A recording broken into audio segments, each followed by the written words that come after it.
right here ready to hold ya. Girl, you know you're perfect from your head down to your heels.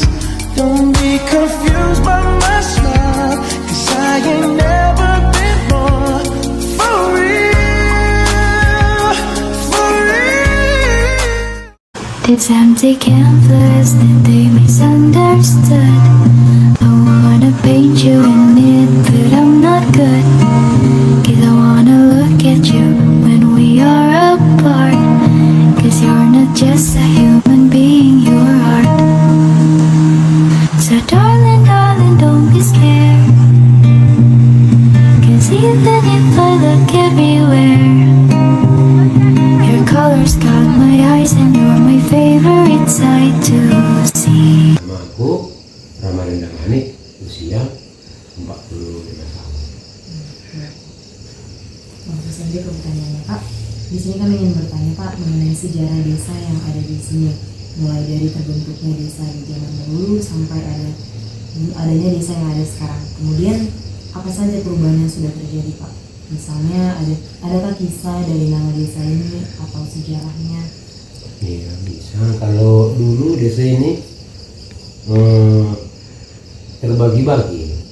Ada namanya dulu Martin di Balok, ada dia Martin di Balok. Kalau sebelum orang itu bergabung ke Martin di Pematang, dulu desa ini namanya Martin di Bola. Mungkin kalau kita bahasa Indonesia itu Martin di luas lah gitu.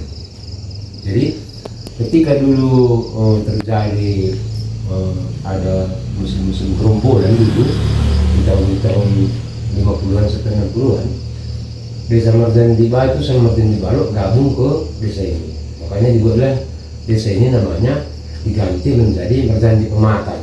Disinilah tempat berkumpulnya semua masyarakat Marjan. Itulah makanya diganti namanya. Kalau nama semula Marjan di Bola, nama sekarang Marjan di Pematang. Yang artinya Merzandi semua masyarakat sini bahwa inilah Merzandi seutuhnya gitu. Makanya dibuat namanya Merzandi Pematang. Kalau tentang soal terjadinya nama desa ini. Bilanya. Kemudian, Pak, mengenai kondisi alam yang ada di desa ini, apakah di desa ini lebih dominan pekerja sebagai petani atau mayoritas pekerjaannya itu apa, Pak?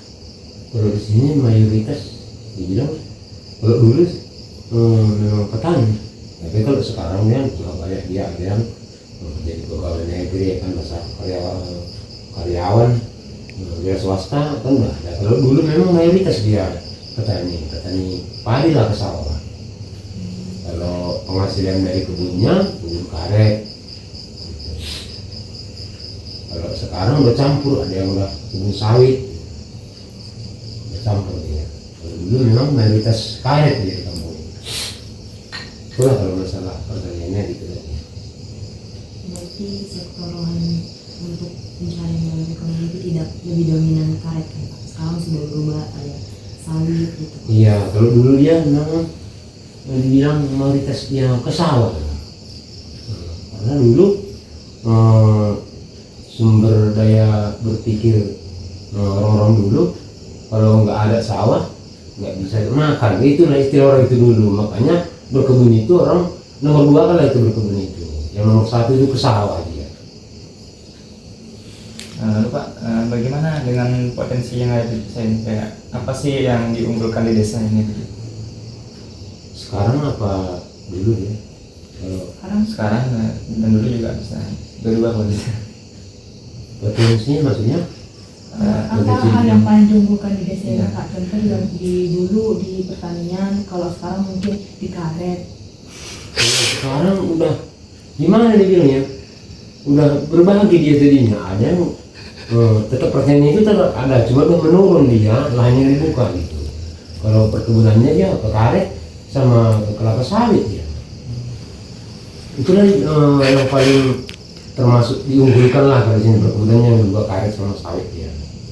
Untuk permasalahannya apa aja, Pak? Permasalahan kayak untuk saat bertani kayak sawah atau karet, atau karena masalah cuaca, atau karena pupuk, atau karena transportasi atau alat-alatnya?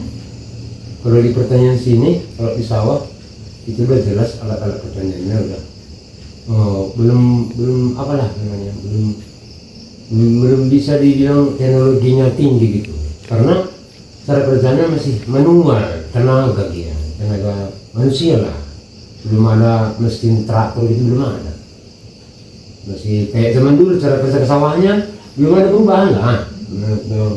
Cuman ya di bidang-bidang soal membabat lah ada sekarang mesin rumput itu kan, cuman itulah peningkatannya. Kalau untuk membajak sawah itu masih tenaga lah, dia pakai cangkol gitu. Jadi kalau soal apanya transportasinya itu, kalau dulu dia masih main pikul, dia ada yang dijunjung, ada yang dipikul. Sekarang udah bisa lah kereta, sebagian dia ada nyampe lah ke sawah keretanya. Kalau mobil belum ada lah. Apakah di desa ini Pak ada acara setiap tahunnya? Itu ada ya, ada tiap bulan 6 dia di kalender hari Rikaro ya kan, itu di Sekora 20 ya. Itu makanya di bulan 6 itu dia bisa berubah tanggal, tapi bulan tetap dia kayak tahun kemarin dia tanggal 13, tahun ini dia tanggal 28 gitu dia, karena tergantung di Sekora 20 nya itu dia.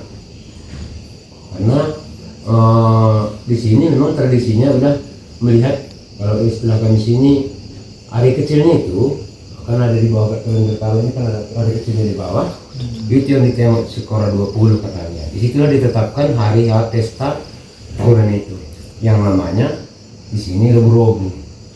Itu kan. Di rebu-rebu ini Pak, kegiatannya apa ya di sana Pak? Bagaimana prosesnya? Iya.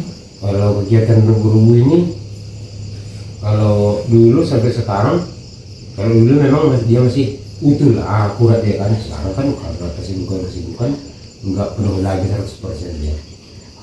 Hari rebu-rebu ini dia 7 hari, mulai dari nanggok ke sungai, ke kolam, mata kerjanya ada itu.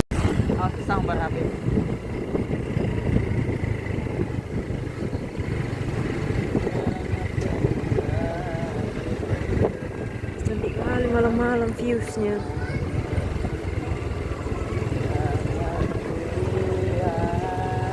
Terangnya apa lah, nggak